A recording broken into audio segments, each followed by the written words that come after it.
نستعينه ونستغفره. نعوذ بالله من شرور أنفسنا وسيئات أعمالنا. من يهده الله فلا مضل له ومن يضلله فلا هادي له. وأشهد أن لا إله إلا الله وحده لا شريك له وأشهد أن محمدا عبده ورسوله. اللهم صل على محمد وعلى آل محمد كما صليت على إبراهيم وعلى آل إبراهيم إنك حميد مجيد. اللهم بارك على محمد وعلى آل محمد كما باركت على إبراهيم وعلى آل إبراهيم إنك حميد مجيد. أما بعد، فقد قال الله تعالى في القرآن العظيم: أعوذ بالله من الشيطان الرجيم. اتقوا الله الذي تساءلون به والأرحام إن الله كان عليكم رقيبا. اتقوا الله وقولوا قولا سديدا يصلح لكم أعمالكم ويغفر لكم ذنوبكم ومن يطع الله ورسوله فقد فاز فوزا عظيما. اتقوا الله حق تقاته ولا تموتن إلا وأنتم مسلمون. وقد نزل عليكم في الكتاب أن إذا سمعتم آيات الله يكفر بها ويستهزأ بها فلا تقعدوا معهم حتى يخوضوا في حديث غيره إنكم إذا مثلهم إن الله جعل المنافقين والكافرين في جهنم جميعا. கண்ணியத்துக்குரிய எல்லாம் அல்ல அல்லாஹ்வின் நல்லடியார்களே, அல்லாஹ்வுடைய பேரருளால் அல்லாஹ்வுடைய மார்க்கத்தை அறிந்து கொள்வதற்காக அல்லாஹ்வுடைய ஆலயம் மஸ்ஜித் முபாரக்கில் ஜும்மாவை முன்னிட்டு நாம் அமர்ந்திருக்கிறோம். இந்த வாய்ப்பை வழங்கிய எல்லாம் அல்ல அல்லாஹ்வுக்கு அனைத்து புகழும் உண்டாகுமாக. கடந்த வாரங்களில் அல்லாஹ்வின் சட்டம்தான் சரியானது, அல்லாஹ் அல்லாதவர்களால் வழங்கப்பட்ட அத்தனையும் அறியாமை காலத்து பழக்க வழக்கங்கள் அவைகளெல்லாம் மண்மூடி போக வேண்டும் என்பதை நாம் அறிந்திருக்கின்றோம். அல்லாஹ் சுப்ஹானஹு வ தஆலா 6ஆம் அத்தியாயம் 33ஆம் வசனத்திலே குறிப்பிடுகின்றார்: அந்நபியு அவுலா பில் முஃமினீன மின் அன்ஃபுஸிஹிம் வ அஸ்வாஜுஹும் உம்மஹாத்துஹும். அந்நபி, இந்த நபி, எந்த நபி? முஹம்மது நபி ஸல்லல்லாஹு அலைஹி வஸல்லம் அவர்களைத்தான் அந்நபி என்று குறிப்பிடுகின்றார். இந்த நபி அவுலா பில் முஃமினீன் மின் அன்ஃபுஸிஹிம், மூமின்களில் அவர்களுடைய உயிரையும் விட இந்த நபிதான் சிறந்தவர். முஹம்மது நபிதான் மேன்மைக்குரியவர். அஸ்வாஜுஹும் உம்மஹாத்துஹும், அவருக்கு வாழ்க்கைப்பட்டவர்கள், அவருடைய மனைவிமார்கள் இந்த நம்பிக்கையாளர்களுக்கு மூமின்களுக்கு தாய்மார்கள் என்று அல்லாஹ் சொல்லி காட்டுகிறார். முஹம்மது ரசூலுல்லாஹ் ஸல்லல்லாஹு அலைஹி வஸல்லம் என்று நாம் நம்பிக்கை கொண்டிருக்கிறோம். அல்லாஹ்வை எப்படி கடவுளாக ஏற்றிருக்கிறோமோ அதுபோல முஹம்மது அவர்களை ரசூலுல்லாவாக நாம் நம்பி இருக்கிறோம். ரசூலுல்லாவாக நம்பி இருக்கிறோம் என்று சொன்னால் அவுலா பில் முஃமினீன மின் அன்ஃபுஸிஹிம், அவர்களுடைய உயிரை விடவும் மேலாக அல்லாஹ்வுடைய தூதரை நாம் நம்பிக்கை கொண்டவர்களாக இருக்க வேண்டும். அல்லாஹ்வுடைய தூதரின் வழிகாட்டுதலா, அல்லாஹ்வுடைய மார்க்கமா, என் உயிரா என்ற கேள்வி எழுகிற போது இல்லை இல்லை, என் உயிரை பெரிதல்ல, அல்லாஹ்வின் மார்க்கம்தான் பெரிது என்கிற நம்பிக்கை எவனுக்கு இருக்கிறதோ அவன்தான் முஹம்மது ரசூலுல்லாஹ் என்று சொன்னவன். அவன்தான் உண்மையிலேயே இந்த மார்க்கத்தை உளமாற நம்பிக்கை கொண்டவன் என்பதற்குத்தான் அல்லாஹ் இந்த வசனத்திலே குறிப்பிடுகிறான். அந்நபி அவுலா பில் முஃமினீன், இந்த நபி மூமின்கள் அவர்களுடைய உயிரை விடும் மேலானவர்கள் என்று அல்லாஹ் சொல்கிறார். இதைத்தான் நபிகள் நாயகம் ஸல்லல்லாஹு அலைஹி வஸல்லம் தன்னுடைய வார்த்தையில் சொன்னார்கள். நான் அவனை விடவும், அவனது பெண்டு பிள்ளைகளை விடவும், அவனது செல்வங்களை விடவும் நான் என்றைக்கு மேலானவனாக இருக்கிறேனோ அன்றைக்குத்தான் அவனுடைய நம்பிக்கை முழுமையடைந்தது, முழுமையான ஈமான் அவனிடத்தில் தான் இருக்கிறது என்று நபிகள் நாயகம் ஸல்லல்லாஹு அலைஹி வஸல்லம் அவர்கள் சொன்னார்கள். ஆதலால் தான் அல்லாஹ் திருக்குர்ஆனில் 33ஆம் அத்தியாயம் 36ஆம் வசனத்தில் குறிப்பிடுகிறார், ஒமா கான லிமுமினின் வலா முஃமினா, எந்த மூமினான ஆண் பெண்ணுக்கும் இதா கதல்லாஹு வ ரசூலுஹு அம்ரா, அல்லாஹும் அவனுடைய தூதரும் ஒரு செய்தியை இப்படித்தான் என்று தீர்மானித்து விட்டால், ஐ யகூன லஹுல் ഖിയറതു மின் அம்ரிஹிம், அவர்களுக்கு சுய வெறுப்பு அவர்களுக்கு இருக்கக்கூடாது. ஐ யகூன லஹுல் ഖിയറതു மின் அம்ரிஹிம், அவர்களுடைய காரியங்களில் அல்லாஹ் இப்படி சொல்லியிருக்கிறார், அல்லாஹ்வுடைய தூதர் இப்படி முடிவு செய்திருக்கிறார்கள் என்கிற போது, இல்லை இல்லை, என் மனம் இப்படி விரும்புகிறது, என்னுடைய குடும்பம் இப்படி அதை எதிர்பார்க்கிறது, என் நட்பு வட்டம் இப்படி அதை ஆதரிக்கிறது என்கிற அந்த போக்கு இருக்கக்கூடாது. யாருக்கு இருக்கக்கூடாது? லில் முஃமினி வலில் முஃமினா, ஒரு மூமினான ஆணுக்கும் இருக்கக்கூடாது, ஒரு மூமினான பெண்ணுக்கும் இருக்கக்கூடாது என்று சொல்லிவிட்டு, வமை யஅஸில்லாஹ வ ரசூலஹு, அல்லாஹ்வுக்கும் அவனுடைய தூதருக்கும் யார் மாறு செய்கின்றார்களோ ஃபக்கது ضل ضلالا முபீனா, அவன் ஆக வழிகட்டு விட்டான் என்று அல்லாஹ் சொல்லி காட்டுகிறார். அப்ப எனக்கு நான் செய்யக்கூடிய காரியத்தில் 1000 விருப்பங்கள் இருக்கலாம், என் விருப்பத்தையும் தாண்டி என்னை அண்டி இருக்கிற என் நண்பர்களுடைய விருப்பம் வேறாக இருக்கலாம், என் உறவுகளுடைய விருப்பம் அதுவாக இருக்கலாம். ஆனால் அல்லாஹ்வும் அல்லாஹ்வுடைய தூதருடைய விருப்பமும் வேறாக, அவர்களுடைய முடிவு வேறாக இருந்தால் இவைகளெல்லாம் மூலையில் முடக்கிவிட்டு அல்லாஹ் என்ன முடிவு செய்திருக்கிறான், அல்லாஹ்வுடைய தூதர் என்ன முடிவு செய்திருக்கிறார்கள் என்றுதான் பார்க்க வேண்டும். இப்படி பார்க்காதவனை அல்லாஹ்வுக்கும் அவன் தூதருக்கும் மாறு செய்தவன் என்று அல்லாஹ் இந்த வசனத்தில் சொல்கிறான். மாறு செய்தவன் மட்டுமல்ல, ஃபக்கது ضل ضلالا முபீனா, அவன் பயங்கர வழிகட்டு விட்டான் என்று அல்லாஹ் சுப்ஹானஹு வ தஆலா சொல்லி காட்டுகிறான். இதெல்லாம் மார்க்கம் நம்முடைய காரியங்களில், நம்முடைய வணக்க வழிபாடுகளில் இறைவனுடைய திருப்தியையும் அன்பையும் பரிசையும் பெற்றுத்தரக்கூடியவைகளில் அல்லாஹ் முடிவு செய்ததைத்தான் செய்ய வேண்டும், அல்லாஹ்வுடைய தூதர் காட்டியதைத்தான் செய்ய வேண்டும். என்னுடைய விருப்பத்திற்கு நான் இடம் தந்து விடக்கூடாது, என்னுடைய மனோ இச்சைக்கு நான் இடமளித்து விடக்கூடாது என்பதை அழுத்தமாக சொல்லக்கூடிய வசனங்கள், இது மாதிரியான வசனங்கள் ஏராளம் குர்ஆனில் இருக்கிறது. அல்லாஹ்வுடைய தூதருடைய கூற்றுகள் ஏராளம் இருக்கிறது. நபிகள் நாயகம் ஸல்லல்லாஹு அலைஹி வஸல்லம் அவர்கள் சொல்லக்கூடிய ஒரு செய்தி திருமதியில் இடம்பெற்றிருக்கிறது. இர்பால் என்கிற சஹாபி சொல்கிறார், ஸல்லா பினா ரசூலுல்லாஹி ஸல்லல்லாஹு அலைஹி வஸல்லம் தாத்த யௌம், ஒரு நாள் அல்லாஹ்வுடைய தூதர் எங்களுக்கு தொழுகை நடத்தினார்கள். சும்ம அக்பல அலைனா, பிறகு தொழுது முடித்து எங்களை நோக்கி நபி அவர்கள் திரும்பி, வஅலனா மவ்இதத்தன் பலீகத்தன், ரொம்ப ஆழமான ஒரு உரையை எங்களுக்கு நிகழ்த்தினார்கள். தரஃபத் மின்ஹல் உயூன் வஜிலத் மின்ஹல் குலூப், ஆழமான உரை என்று சொன்னால் தாலாட்டுகிற உரை அல்ல, ஆழமான உரை என்று சொன்னால் நபி அவர்கள் எப்படிப்பட்ட உரையை நிகழ்த்தினார் என்பதற்கு இன்னொரு வார்த்தையும் பயன்படுத்துகின்றார்கள். தரஃபத் மின்ஹல் உயூன், கண்கள் கண்ணீரை வடித்தன, வஜிலத் மின்ஹல் குலூப், உள்ளம் நடுநடுங்கி போனன, உள்ளம் நடுநடுங்கி போயின. அந்த அளவுக்கு ஒரு ஆழமான ஆக்ரோஷமான உரையை நபிகள் நாயகம் ஸல்லல்லாஹு அலைஹி வஸல்லம் நிகழ்த்தினார்கள்.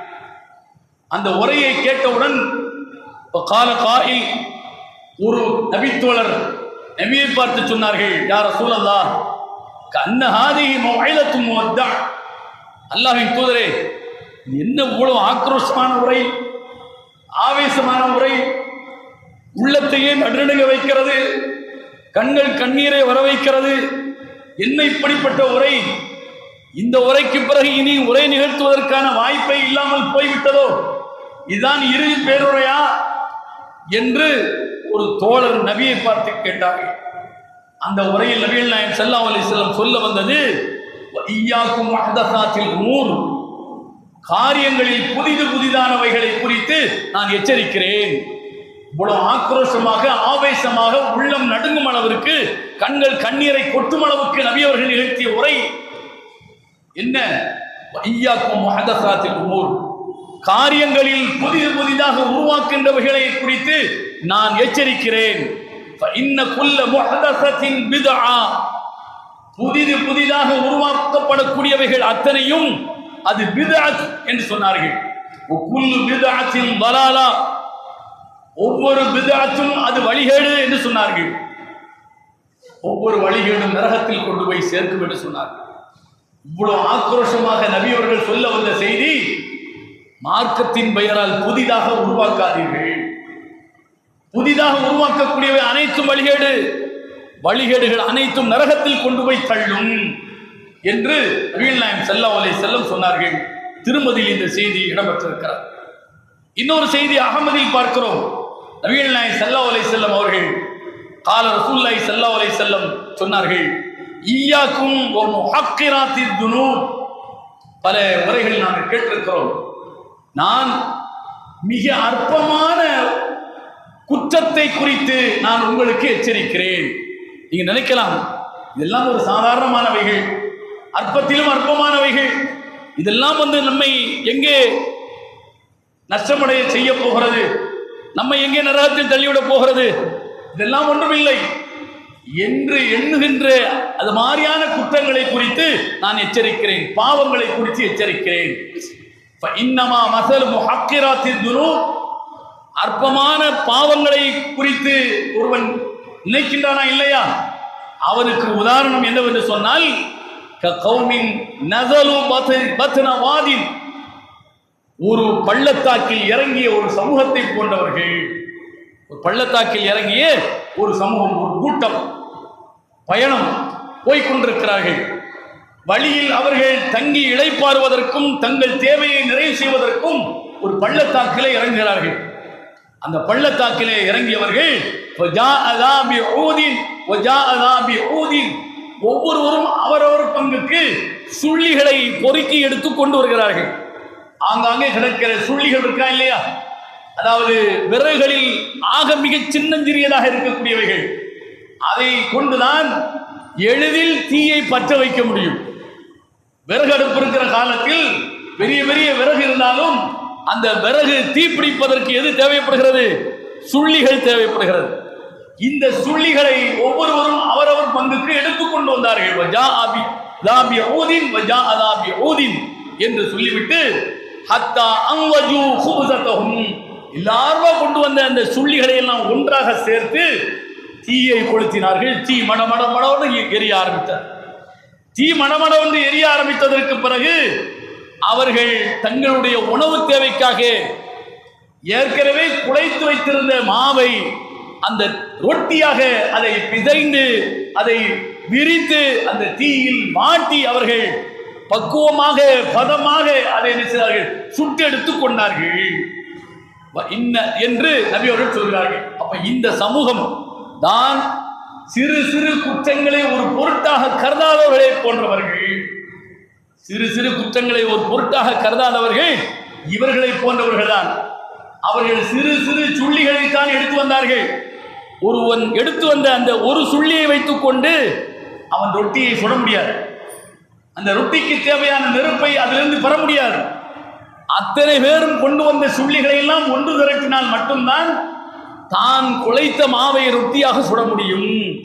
இத்தனை சுள்ளிகளும் சேர்ந்துதான் பெரு நெருப்பாக உருவாக்க முடியும் என்பதை நபி அவர்கள் ஒரு சாதாரணமாக அன்றைக்கு நடைமுறையில் அவர்களிடத்தில் இருந்த ஒரு செயலை சுட்டிக்காட்டி இந்த உதாரணத்தை சொல்லி காட்டிவிட்டு சொன்னார்கள், இன்ன முஹக்கிராத்தித் துனூப், சிறு சிறு குற்றங்களை இதெல்லாம் அற்பமானவை என்று எவன் கருதுகிறானோ, மதா யூஹது பிஹா சாயிதுஹா துஹ்லிகுஹு, எப்போது இதையெல்லாம் அற்பமாக கருதுகிறானோ அவைகளெல்லாம் ஒன்று சேர்ந்தால் அந்த குற்றம் இழைத்தவனை அழித்து நாசமாக்கிவிடும். எப்படி சின்ன சின்ன சுள்ளிகள் எல்லாம் ஒன்று திரண்டு ஒரு பெரும் நெருப்பாக உருவாகி அந்த ரொட்டியை பதமாக சுட்டெடுக்கவில்லை என்றால் ரொட்டியும் சேர்ந்து கரிந்து சாம்பலாக போகுமோ, அதுபோல இவர்கள் சின்ன சின்னதாக செய்த குற்றங்கள் எல்லாம் ஒன்று சேர்ந்து செய்தவனை அழித்து நாசமாக்கும் என்று அன்றைக்கு நடைமுறையில் இருந்த ஒரு உதாரணத்தை சுட்டிக்காட்டி அவர்களுடைய மண்டையில் சுருக்கென்று உரைக்கும்படி நபி அவர்கள் கூறினார்கள். அற்பமான குற்றங்களை கடந்து போகின்ற சமுதாயமாக இந்த சமூகம் இருக்கக்கூடாது என்பதற்காகத்தான் இந்த செய்தியை நபிகள் நாயகம் ஸல்லல்லாஹு அலைஹி வஸல்லம் அவர்கள் சொல்லி காட்டினார்கள். விஷயத்திற்கு வருவோம். அல்லாஹ்வுடைய தூதர் அவர்கள் ஏதோ வெறுமனே தொழுகை நோன்பை மட்டும் நமக்கு காட்டிவிட்டு செல்லவில்லை. நாம் சார்ந்திருக்கிற மறுமையில் நன்மையை எதிர்பார்க்கக்கூடிய அத்தனையிலும் அவர்கள் வழிகாட்டி சென்றிருக்கிறார்கள் என்பதுதான் ஒரு மூமினுடைய நம்பிக்கையாக இருக்க முடியும். ஒரு காரியத்தை ஆரம்பிக்கிறான் என்றால் குல் அம்ரின் தீபாலின் லா யுபத ஃபீ பில் ஹம்துலில்லாஹ் அக்தா என்று நபி அவர்கள் சொன்னார்கள். ஒரு அற்பமான ஒரு செயலை செய்கிறான். பெரிய செயல் இருக்கிறது, சின்ன செயல் இருக்கிறது, சின்னவில் மிக சின்ன செயல் இருக்கிறது. எல்லாவற்றையும் செய்துதான் ஒரு மனிதன் இந்த உலகில் வாழ முடியும். அனுமதிக்கப்பட்ட செயலில் சிறியது பெரியது என்று இருக்கிறது. எந்த செயலை செய்வதாக இருந்தாலும் அல்லாஹ் நினைவுறப்பட வேண்டும், பிஸ்மில்லாஹ் சொல்லி செய்ய வேண்டும், அல்லாஹ்வை போற்றி புகழ்ந்து கொண்டு அந்த காரியத்தை செய்ய வேண்டும். இல்லை என்றால் அது குறைவுடையது என்று சொன்னார்கள். அது குறைவுடையது என்று சொன்னார்கள். நான் என் வீட்டில் ஒரு நிகழ்ச்சி ஆரம்பிக்கிறேன் என்றால் பிஸ்மில்லாஹ் என்று நான் ஆரம்பிக்க வேண்டும்.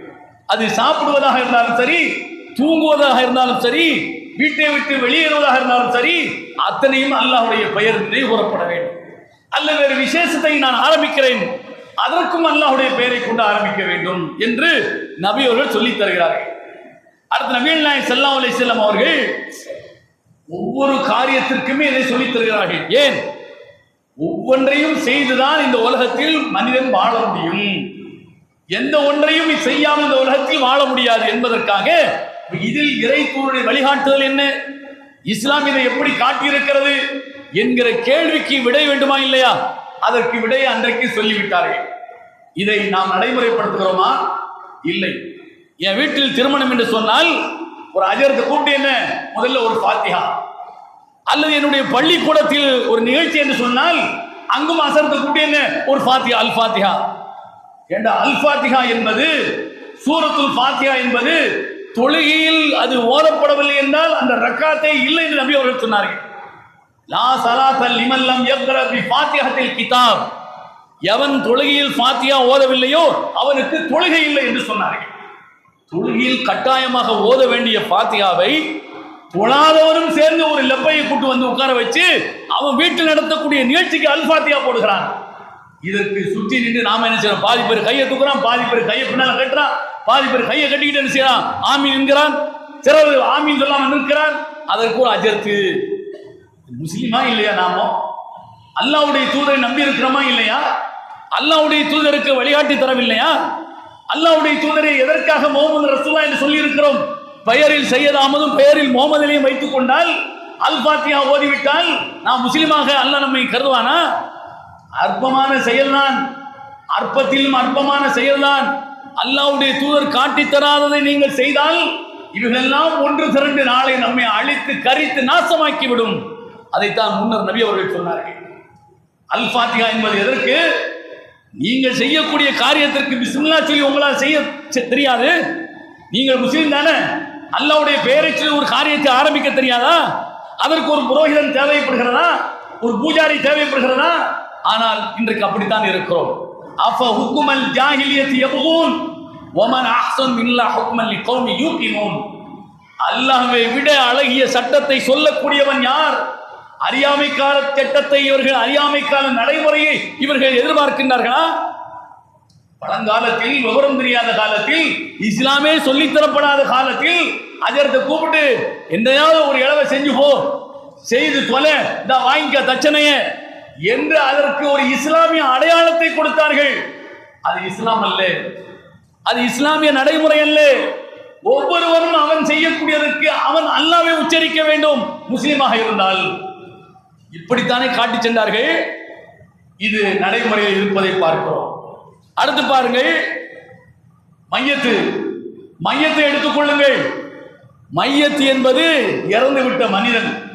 இருக்கிறவன் உயிரோடு செய்ய வேண்டியவர்களை வலியுறுத்தி அல்லாஹ்வுடைய தூதர் இறந்தவனுக்கு என்ன செய்ய வேண்டும் என்று சொன்னார்கள். இறந்து விட்டவனுக்கு அவன் உயிரோடு இருக்கிற போது கூட அவனை நாம் ஏறெடுத்து பார்த்திருக்க மாட்டோம். ஆனால் இறந்ததற்கு பிறகு நான் நீ என்று போட்டி போடுகிற இந்த மனநிலையை உருவாக்கியது எது? இஸ்லாம் தான். அல்லாஹ்வுடைய தூதரின் வழிகாட்டுதல் தான். நபிகள் நாயகம் ஸல்லல்லாஹு அலைஹி வஸல்லம் அவர்கள் இறந்தவருக்கு என்ன செய்தார்கள்?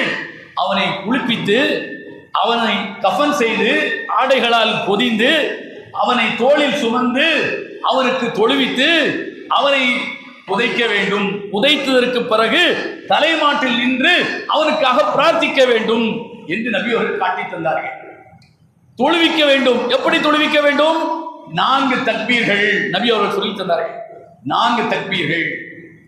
முதல் தக்பீரில் அல்லாஹ் அக்பர் என்று சொல்லி கைகளை நெஞ்சின் மீது கட்டியதற்கு பிறகு சூரத்துல் ஃபாத்திஹாவை ஓத வேண்டும். இரண்டாவது தக்பீரில் நாம் இருப்பில் அத்தைஹியாத்தில் ஓதக்கூடிய ஸலவாத்தை ஓத வேண்டும். மூன்றாவது 4வது தக்பீரில் இறந்துவிட்ட மையத்துக்காக பிரார்த்திக்க வேண்டும். பிரார்த்திக்க வேண்டும் என்று சும்மா 19 சொன்னார்களா? என்ன பிரார்த்திக்க வேண்டும் என்று பிரார்த்தனையும் செய்து காட்டினார்கள். அதை முஸ்லிமிலே பார்க்கிறோம். நபிகள் நாயகம் ஸல்லல்லாஹு அலைஹி வஸல்லம் அவர்கள் அவுஃப் இப்னு மாலிக் ரலியல்லாஹு அன்ஹு அவர்கள் இந்த செய்தி அறிவிக்கிறார்கள். ஸல்லா ரசூலுல்லாஹ் அலா ஜனாஸா, ஒரு ஜனாஸாவுக்கு நபி அவர்கள் தொழுகையை தொழுவித்தார்கள். அந்த தொழுகையில் ஹஃபில்து மின் துஆஇஹி வ ஹுவ யகூல், அந்த தொழுகையில் நபி அவர்கள் பிரார்த்தித்த அந்த பிரார்த்தனையை நான் நபியுடைய வாயால் கேட்டு மனனம் செய்தேன். அவர்கள் பிரார்த்தனையை அவர்கள் சொல்ல அந்த வார்த்தையை கேட்டு கேட்டு மனப்பாடம் செய்தேன். என்ன பிரார்த்தித்தார்கள்? அல்லாஹ் மக்ஃபிர் லஹு வர்ஹம்ஹு வஆஃபி வஅஃப் அன்ஹு வஅக்ரிம் நுஸுலஹு வவஸ்ஸிஅ முத்கலஹு வக்ஸில்ஹு பில் மாஇ வஸ்ஸல்ஜி வல் பரத் வனக்கி மினல் خطايا கமா நக்கைத ثوبல் அபியத மினத் தனஸ் அல்லாஹும் அப்தில்ஹு தாரன் கைரம் மின் தாரிஹி வஅஹ்லன் கைரம் மின் அஹ்லிஹி வஸௌஜன் கைரம் மின் ஸௌஜிஹி என்று நபிகள் நாயகம் ஸல்லல்லாஹு அலைஹி வஸல்லம் அவர்கள் பிரார்த்தனை செய்தார்கள். செய்துவிட்டு வஅத்கில்ஹுல் ஜன்னா வஅய்து மின் அதாபில் கபர் அவ் மின் அதாபின் நார், இந்த பிரார்த்தனையை கேட்டவுடன் அரபியில் இந்த பிரார்த்தனை நபி அவர்கள் செய்தார்கள். அவுஃப் இப்னு மாலிக்கும் அரபி மொழி தெரிந்தவர், சஹாபி. இந்த பிரார்த்தனையை கேட்டவுடன் அவர் சொல்லுகிறார், அவுஃப் இப்னு மாலிக் ஹத்தா தமன்னைது அன் அகூன அன ذلكல் மையித், ஐயையோ இந்த மையத்தா நான் இருந்திருக்க கூடாதா? இப்படிப்பட்ட ஒரு பிரார்த்தனையா? அல்லாஹ்வுடைய தூதரின் வாயிலாக இந்த ஒரு பிரார்த்தனை இந்த மையத்துக்கு கிடைத்திருக்கிறதே. நான் மையத்தாக இருந்தால் எனக்கு அந்த பிரார்த்தனை இறை தூதருடைய வாயால் இந்த பிரார்த்தனை எனக்கு கிடைத்திருக்குமே என்று அவர் ஆசைப்பட்டார், விருப்பப்பட்டார். என்றால் அல்லாஹ்வுடைய தூதர் அந்த அளவுக்கு மையத்துக்காக பிரார்த்தனை செய்தார். அல்லாஹ்வே இந்த மையத்தை மன்னித்திடு, இந்த மையத்துக்கு அருள் செய், இந்த மையத்துக்கு ஆரோக்கியத்தை கொடு, இந்த மையத்து போயிருக்கிற இடத்தை கண்ணியப்படுத்து, இந்த மையத்து போயிருக்கிற இடத்தை விசாலப்படுத்து, இந்த மையத்துடைய பாவங்களை பன்னீரால் பனிக்கட்டியால் கழுவி சுத்தப்படுத்து, இந்த மையத்துக்கு ஏற்கனவே இருந்த வீட்டை விட சிறந்த வீட்டை கொடு, ஏற்கனவே உடன் வாழ்ந்த மனைவியை விட சிறந்த மனைவியை கொடு, இந்த மையத்தை கபருடைய வேதனையிலிருந்து நரகத்துடைய வேதனையிலிருந்து இந்த மையத்தை நீ காத்தருள் என்று நபி அவர்கள் பிரார்த்தனை செய்தார்கள். ஜனாசாவுக்காக வேண்டி நபி அவர்கள் என்ன பிரார்த்தனை செய்ய வேண்டும் என்று பிரார்த்தித்தார்கள். இப்படி 4 தக்பீர், 4வது தக்பீரில் அல்லாஹும்ம லா தஹரிம்னா அஜ்ரஹு வலா துதில்லனா பஅதஹு வக்ஃபிர் லனா வலஹு, அல்லாஹ்வே லா தஹரிம்னா அஜ்ரஹு, இந்த மையத்துக்கான கூலி கிடைப்பதிலிருந்து எங்களை நிராசை அடைய செய்து விடாதே. வலா துதில்லனா பஅதஹு, இந்த மையத்து இறந்து விட்டது, அவருக்கு பின்னால் எங்களை நீ வழிகெடுத்து விடாதே. வக்ஃபிர் லனா வலஹு, அந்த மையத்துக்கும் எங்களுக்கும் மன்னித்தருள்வாயாக என்று நபி அவர்கள் பிரார்த்தனை செய்தார்கள். அல்லாஹ் மக்ஃபிர் லி ஹய்யினா வ மையித்தினா வ ஷாஹிதினா வ காயிபினா வ ஸகீரினா வ கபீரினா வ ذكرنا வ உன்சானா அல்லாஹ் மன் அஹைது மின்னா ஃபஅல் ஈமான் வமன் தவஃபைது மின்னா ஃபதவஃபா அல் இஸ்லாம். அல்லாஹ்வே சிறியவர் பெரியவர் ஆண் பெண் அனைவருக்கும் பாவங்களை மன்னித்தருள்வாயாக. எங்களை வாழ்விக்கிற போது ஈமானாக எங்களை வாழ்விப்பாயாக. எங்களை மன்னிக்க செய்கிற போது முஸ்லிமான்களை மன்னிக்க செய்வாயாக. இதே மையத்திற்காக நபியவர்கள் பிரார்த்தனை செய்தார். பிரார்த்தனை அல்லாஹ்வுடைய தூதர் காட்டி தந்தது. எல்லாத்தையும் தூர விட்டுட்டு இதுதான் தொழுகை ஜனாசாவுக்கு. இந்த பிரார்த்தனை செய்து விட்டாலே இதை தாண்டி அந்த மையத்துக்கு என்ன பிரார்த்தனை வேண்டும் யோசித்து பாருங்கள். இதை தாண்டி இந்த மையத்துக்கு என்ன நாம் கேட்டுவிட போகிறோம்? அல்லாஹ்வுடைய தூதர் கேட்டதை விட என்னத்தை கேட்டுவிட போகிறோம்?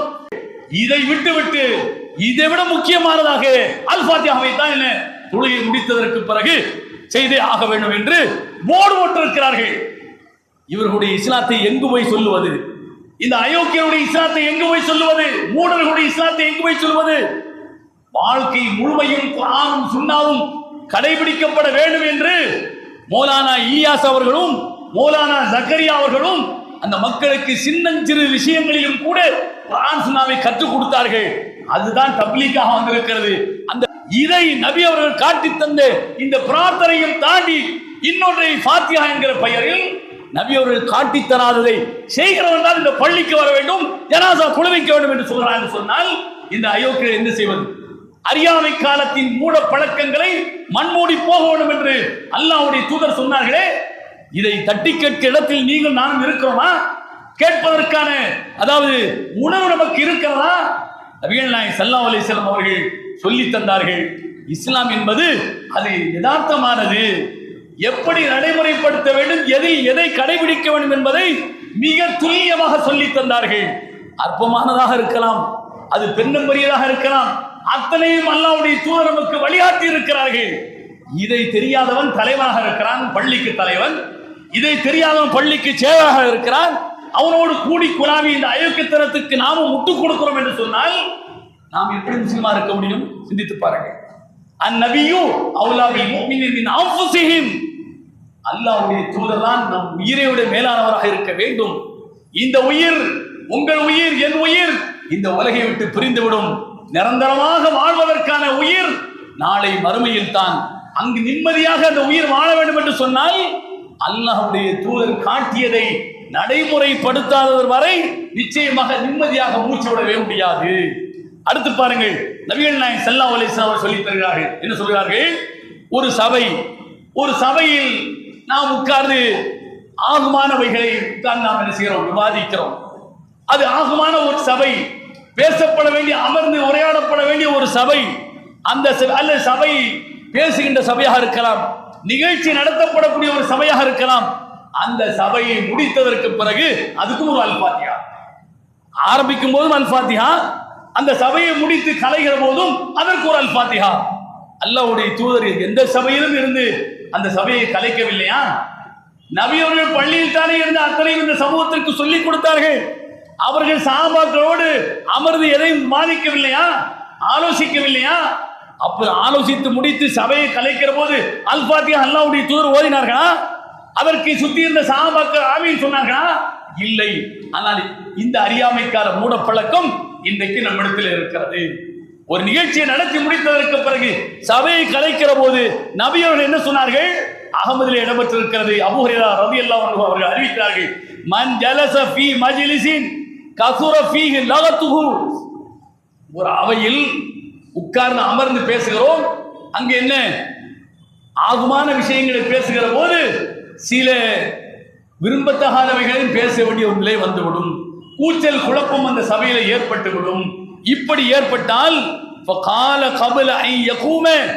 அந்த சபையை விட்டு கலைந்து எழுந்திருப்பதற்கு முன்னர் சுப்ஹானக ரப்பனா வ பிஹம்திக லா இலாஹா இல்லா அன்த அஸ்தக்ஃபிருக சும்ம அதூபு இலைக் என்று சொல்ல வேண்டும். நபிகள் நாயகம் சொல்லித் தராங்க. சுப்ஹானக அல்லாஹும்ம ரப்பனா சுப்ஹானக ரப்பனா, எங்களை படைத்த இறைவனே உன்னை நாங்கள் துதிக்கின்றோம், உன்னை புகழ்கிறோம். லா இலாஹா இல்லா அன்த, உன்னை தவிர வேறு கடவுள் இல்லை.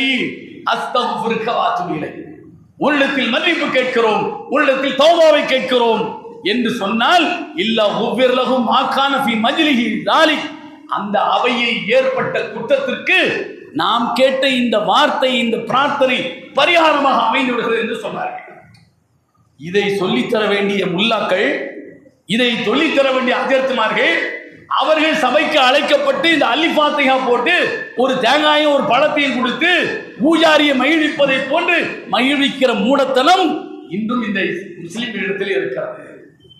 அடுத்து பாருங்கள், இன்னும் நபிகள் நாயகம் ஸல்லல்லாஹு அலைஹி வஸல்லம் எதையெல்லாம் மண்மூடி போக வேண்டும் என்று சொன்னார்களோ அந்த பழக்கம் இன்றும் இருக்கிறது.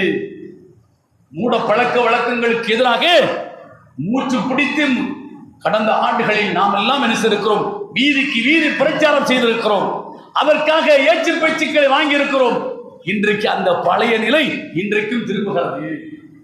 அல்லாஹ்வுடைய தூதர் சொன்னதை எண்ணி பார்க்கிறோம். பத அல் இஸ்லாம் கரீபா வஸயஊது கரீபா தூபா லில் குரபா. இஸ்லாம் அறிமுகமற்ற நிலையில் தோன்றியது, யாருக்கும் தெரியாது. அல்லாஹ்வுடைய தூதர் சொல்கிற போது அந்த மக்களுக்கு அது ஒரு புதுமையானதாக தோன்றியது. இது என்ன புதிதாக இருக்கிறது, இது புதிய குழப்ப கொள்கையாக இருக்கிறது, குழப்பவாதியாக இருப்பார் முகமது என்று மக்கள் கருதினார்கள். அதுதான் ஆழவிழுதாக வளர்ந்து உலகம் முழுக்க வியாபித்து இன்றைக்கு அதிகமான எண்ணிக்கையில் இந்த இஸ்லாம் பின்பற்றப்படுகிறது. அப்படிப்பட்ட இஸ்லாம் வஸயஊது கரீபா, ஆரம்ப நிலையில் எப்படி தோன்றியதோ அந்த நிலைக்கு இந்த இஸ்லாம் போகும் என்று நபி அவர்கள் சொன்னார்கள். அவன் முஸ்லீம் இல்லை, இவன் முஸ்லீம் இல்லை, இவன் செயல் அப்படி, இவன் செயல் அப்படி என்று கடைசியில ஒத்த ஒருவன் இருப்பான். அந்த ஒத்த ஒருவன் இருக்கும்போது அவனையும் அல்லாஹ் என்ன செய்வான்? மௌத்தாக்குவான். எப்போது? கண்ணயர்ந்து தூங்குகிற போது அல்லாஹ் அந்த உலகத்தை அழித்து விடுவான். அந்த நிலை நோக்கி போகிறதோ என்று அஞ்ச தோன்றுகிறது. மார்க்கத்துக்கு முரணாக நடக்கக்கூடிய அவையிலே நாம் எல்லாம் கைகட்டி வேடிக்கை பார்க்கிறோம். ஒரு காலத்தில் திருமணத்தில் மணமகனுக்கு மாலை இருந்தால் தான் திருமணம் இருந்ததா? 10,000 ரூபாய்க்கு என்ன, அவன் கழுத்துல மாலையை போட்டு இந்த பக்கம் 2 பேர், இந்த பக்கம் 2 பேர் தூக்கி சுமக்கிறதுக்கு நினைச்சுவாங்க. அப்படி வருவான். வெளியூர்களெல்லாம் பார்த்தீங்க, அவன் முகரையே தெரியாது, பூஞ்சியே தெரியாது. அந்த அளவுக்கு மாலையால் அவனை சோடித்து அவனுக்கு கண்ணும் தெரியாது. 2 பேரும் கண்டையில அவனை கூட்டு வர்ற மாதிரி நினைச்சுவாங்க, அந்த மாப்பிள்ளையை கூட்டு வருவாங்க. இந்த மூடத்தனங்கள் எல்லாம் மிகப்பெரிய அளவுக்கு இந்த சமூகத்தில் புறையோடி போயிருந்தது. அந்த மாலையை திருமணம் முடிச்சதுக்கு அப்புறம் பெண்ணு வீட்டில் கலட்டி மூலையை தொங்கப்படும், அதுக்குன்னு ஒரு குழிக்கு அங்கே மாட்டி வச்சிருப்பாங்க. அடுத்த 5 வருஷத்துக்கு அப்புறம் எப்போ வெள்ளடிக்கிறாங்களோ அப்பதான் அது அப்படியே பக்குவமா என்ன பெரிய ஒழுக்கரப்பட்டியில் எடுத்துக்கொண்டு போய் கிணத்து தோண்டி போடுவாங்க. இந்த சனியனா ஆரம்ப காலத்தில் இருந்தது, இல்லைன்னு யாராவது சொல்ல முடியுமா? இருந்தது. இந்த சனியன் இன்றைக்கு இப்போது ஆரம்பித்திருக்கிறது. எப்படி? குர்ஆன் சுன்னாவை ஏற்றுக்கொண்டவர்கள் இப்ப என்ன, அந்த 10,000 ரூபாய் மாலை 20,000 மாலை இல்ல, இப்ப சந்தன மாலை போட்டு மாப்பிள்ளை பக்கத்தில் இன்னும் போட்டோ எடுக்கிறாங்க. இஸ்லாம் இதை சொல்லி தந்ததா? மாப்பிள்ளைக்கு மாலை போட்டால் தான் திருமணம் என்று இஸ்லாம் காட்டி தந்ததா? குர்ஆன் சுன்னா என்று சொல்லிக் கொள்ளக்கூடியவர்கள் அந்த இடத்திலே இதை கண்டிக்க வேண்டாமா? இந்த மாலைக்கு செலவழிக்கிற இந்த பணத்திற்கு அல்லாஹ் நாளை விசாரிக்க மாட்டானா? இந்த மாலை இஸ்லாத்தின் அடையாளமாக காட்டி தரப்பட்டதா? அல்லாஹ்வுடைய தூதர் சொல்லி தந்தார்களா என்று கேட்க மாட்டான். ஆனால் நாம் எல்லாம் நின்று என்ன செய்யறோம்? போட்டோ எடுக்கிறோம். என்ன பழக்கம் இது? என்ன இஸ்லாம் இது? எந்த மூடத்தனத்திலிருந்து நாம் வெளியேறி வந்தோமோ மீண்டும் அதே மூடத்தனத்தை நோக்கி போய் கொண்டிருக்கிறோம். பத அல் இஸ்லாம் கரீபா வஸயஊது கரீபா தூபா லில் குரபா அல்லதீன யுஸ்லிஹூன மா அஃஸதன் நாஸ். அந்த குரபாக்களுக்கு அல்லாஹ் அருள் செய்யட்டும். இந்த குரபாக்களுக்கு அரிதினும் அரிதாக இஸ்லாம் சுருங்கி போய் விரல் விட்டு எண்ணப்படக்கூடியவர்களிடத்தில் தான் இஸ்லாம் இருக்குமே, அந்த அரிதானவர்களுக்கு அல்லாஹ் அருள் செய்யட்டும். ஏன்? அந்த அரிதானவர்கள் தான் இந்த மக்கள் எந்த மார்க்கத்தை சிதைத்து சின்னாபின்னப்படுத்தினார்களோ அதை சொல்லி இது மார்க்கம் இல்லை, இது மூடத்தனம், அல்லாஹ்வுடைய தூதர் காட்டி தராதது என்று சொல்கிற இடத்தில் இருக்கிறார்கள். அவர்களுக்கு அல்லாஹ் அருள் செய்யட்டும். யாராவது 1-2 பேர் நினைச்சுவாங்க இது தப்புன்னு சொல்லுவாங்களா இல்லையா, அவங்களுக்கு அருள் செய்யட்டும் என்று நபி அவர்கள் பிரார்த்தனை செய்தார்கள். ஏன் நீங்க அதை செய்யக்கூடாதா? இது உங்களுக்கு நெருங்கிய நண்பர் தானே, நீங்க சொன்னா கேட்கிற இடத்தில் தானே இருக்கிறார். இஸ்லாம் அனுமதிக்காத ஒன்றை செய்கிறான் என்றால் குறைந்தபட்சம் அந்த இடத்தை விட்டால் நீங்கள் நகர வேண்டாமா? நின்று போசு கொடுப்பது இன்னும் அதை விட கேடுகட்ட செயல். அல்லாஹ் குர்ஆன்ல சொல்கிறான், 4வது அத்தியாயம் 41ஆம் வசனத்தில் அல்லாஹ் சொல்கிறார், 140 வசனத்தில் அல்லாஹ் குறிப்பிடுகிறான், வகத் நஸ்ஸல அலைக்கும் ஃபில் கிதாப், இந்த வேதத்தில் ஏற்கனவே இறக்கப்பட்டிருக்கிறது. அன்னிதா சமீதும் ஆயாத்தில்லாஹ் யுக்ஃபரு பிஹா வ யுஸ்தஹ்தவு பிஹா ஃபலா தக்உது மாஹும். என்ன இறக்கப்பட்டிருக்கிறது? முந்திய வேதத்தில் சொல்லப்பட்டது நபி அவர்களுக்கும் வேதத்தில் சொல்லப்பட்டிருக்கிறது. அல்லாஹ்வுடைய வசனங்கள் மறுக்கப்படுகிறது, அல்லாஹ்வுடைய வசனங்கள் ஏளனமாக எள்ளி நகையாடப்படுகிறது என்றால் அதை நீங்கள் செவிமடுப்பீர்கள் என்று சொன்னால் ஃபலா தக்உது மாஹும், அந்த சபையில் நீங்கள் அமராதீர்கள், அந்த சபையில் அமராதீர்கள். கழுத்துல மாலை போட்டிருக்கானா, என்னடா சன்னி முடிச்சுவன், இவன் இஸ்லாத்தை சொல்லக்கூடியவன், முஸ்லிம் என்று சொல்லிக் கொள்கிறான், இவன் மருமகனுக்கு கல்யாணம் இருக்குது, இவன் மாலை போட்டிருக்கானே என்று அந்த சபையில் இருக்காதீர்கள். ஃபலா தக்உது மாஹும் ஃபலா தகுல் ஹத்தா யகூது ஃபி ஹதீஸின் கைரி, வேறு செயல்களில் அவர்கள் தங்களை ஈடுபடுத்திக் கொள்ளும் வரை அதை நிற்காதீங்க என்று அல்லாஹ் சொல்கிறார். இன்னக்கும் இதம் மிஸ்லுஹும், நின்றால் போஸ் கொடுத்தால் போட்டோ எடுத்தால் அவன் செய்த அந்த மார்க்கத்துக்கு முரணான செயலுக்கு அல்லாஹ் என்ன தண்டனையை தருவானோ அந்த தண்டனை போஸ் கொடுத்தவனுக்கு உண்டு அல்லாஹ் குர்ஆனில் சொல்லி காட்டுகிறார். சொல்லிவிட்டு இன்னல்லாஹ ஜாமியுல் முனாஃபிகீன வல் காஃபிரீன ஃபீ ஜஹன்னம ஜமீஆ, இந்த நயவஞ்சர்களை, எந்த நயவஞ்சர்களை, நானும் முஸ்லிம் தான், நானும் தௌஹீத்வாதி தான் என்று சொல்லிக்கொண்டு இந்த மூடத்தனத்திற்கு துணை போகின்றவர்களை நயவஞ்சர் என்று அல்லாஹ் சொல்கிறார். அவர்கள் உண்மையான முஸ்லீமாக இருந்தால் அல்லாஹ்வுடைய தூதர் காட்டாத ஒரு செயல் நடக்கிறது, இதற்கு எனக்கும் சம்பந்தம் இல்லை, நீ நண்பனாவது மயிராவது போகிறேன் என்று எவன் அதை விட்டு புறக்கணிக்கிறானோ அவன் தான் முஸ்லீம், உடன் இருக்கிறானோ அவன் முனாஃபிக் என்று அல்லாஹ் சொல்கிறான். இவர்களை முனாஃபிக்கையும் மறுக்கின்ற இறை மறுப்பானாக இருக்கிற காஃபிரையும் ரெண்டு பேரையும் ஒன்று சேர்த்து நரகத்திலே அல்லாஹ் என்ன செய்வார், தள்ளுவான். 4ஆம் அத்தியாயம் 140வது வசனம் படித்து பாருங்க. இவ்வளவு கண்டனத்துக்குரிய ஒன்றை அல்லாஹ் சொல்கிறான் என்று சொன்னால் நாம் எனக்கு நாடு எருமாட்டு மேல மழை பெய்ஞ்ச மாதிரி நம்ம போய்கொண்டிருக்கிறோம். இஸ்லாம் முஸ்லிம் என்று சொல்லிக்கொண்டு இன்னும் மூடத்தனத்திற்கு நாம தண்ணீர் பாய்ச்சி உரமிட்டு அதை வளர்த்து கொண்டிருக்கிறோம். உண்மையிலேயே அல்லாஹ்வுடைய தூதரையும் நாம் நம் உயிரை விடவும், நம் நட்பு வட்டத்தை விடவும், நம் குடும்பத்தை விடவும் மேலாக நாம் நம்புகிறோம். உண்மையானால் மூடத்தனங்களை மண்மூடி போகச் செய்வோம். அத்தகைய நன்மக்களாக அல்லாஹ் உங்களை ஆக்கியருவானாக. வாகனம் அன்பில்லாஹி ரப்பில் ஆலமீன்.